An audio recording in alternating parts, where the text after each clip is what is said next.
તાલુકાના દજાંબા ખાતે આદિજાતિ વિકાસ શ્રમ અને રોજગાર રાજ્યમંત્રી શ્રી કુંવરજીભાઈ હળપતિએ કિસાન પથ યોજના વર્ષ 2023-24 અંતર્ગત ₹421.85 લાખના ખર્ચે આમલીપાડા, ઉખલદા, દજાંબા, વેલઝરને જોડતા નિર્માણાધીન પાકા રસ્તાનું ખાતમુહૂર્ત કરીને પ્રજાજનોને ભેટ આપતા જણાવ્યું કે ગુજરાત રાજ્યના મુખ્યમંત્રી શ્રી ભૂપેન્દ્રભાઈ પટેલના નેતૃત્વ અને માર્ગદર્શન હેઠળ રાજ્ય સરકારે છેવાડેના માનવીને પ્રાથમિક અને માળખાકીય સુવિધા પહોંચાડવાની અસરકારક કામગીરી કરી છે.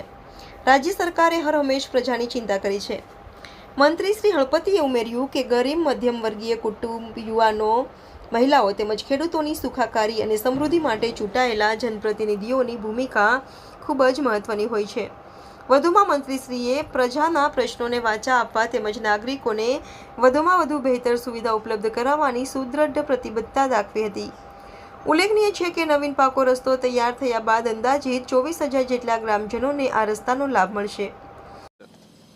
આજે દજાંબા મુકામે વેલઝર, દજાંબા, ઉખલદા, આમલીપાડાનો રસ્તો 4,21,85,000 મંજૂર કરવામાં આવ્યો હતો. એનું ખાતમુહૂર્ત આજરોજ અહીંથી કરવામાં આવેલ છે. આગામી દિવસોમાં પણ ઘાસિયા મેળાથી જામાપુર રસ્તાનું પણ ખાતમુહૂર્ત કરવામાં આવશે.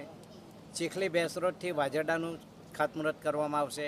એવા અનેક રસ્તાઓ આ વિસ્તારની અંદર લગભગ 51 કરોડ જેટલા રસ્તા આ જ વિસ્તાર વિધાનસભાના સોનગઢ તાલુકામાં મંજૂર છે. એ તમામ રસ્તાઓનું આગામી દિવસોમાં ખાતમુહૂર્ત કરવામાં આવશે.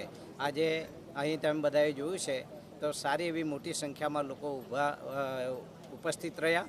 એ બદલ એમનો પણ હું ખૂબ ખૂબ આભાર માનું છું. આવનારા દિવસોમાં સાથ અને સહકાર મળે. તાલુકા પંચાયત, જિલ્લા પંચાયતમાં પણ મારી નીમ છે કે સોનગઢ તાલુકા પંચાયત એક ભારતીય જનતા પાર્ટીની બને એ રીતે અમે આગામી દિશામાં આગળ વધી રહ્યા છીએ.